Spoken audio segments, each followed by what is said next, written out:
Եթե կարողանում ես գետնին pasած ժամանը, ուրեմն ժամանակն է սովորես 360։ Իսկ ինչպես, հիմա ցույց կտանք։ Առաջինը, ուժեղ հրվում ես գետնից եւ ոտքդ ահա այսպես դնում ես դիմացդ։ Մինչև երկրորդ քայլին անցնելը մի շատ կարևոր բան։ Եթե ձեր մոտ այսպես չի ստացվում ընկնել գետնին ու ձեռներով պահել, ուրեմն դեռ շուտ է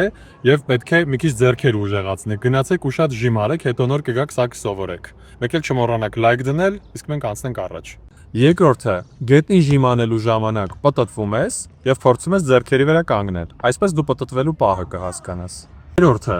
փորձում ես 360 անել, բայց դանդաղ ես անում ոտքերի վրա լիարժեք հենվելով։ Այսպես դու տեխնիկան կհասկանաս։ Եվ չորրորդը, փորձում ես նույն պտույտը շատ ավելի արագ անել։ Ինչքան արագ անես, այնքան գեղեցիկ կստացվի։ Իսկ հետագայում կարող ես նաև այսպիսի գեղեցիկ կոմբինացիաներ հետ միացնել։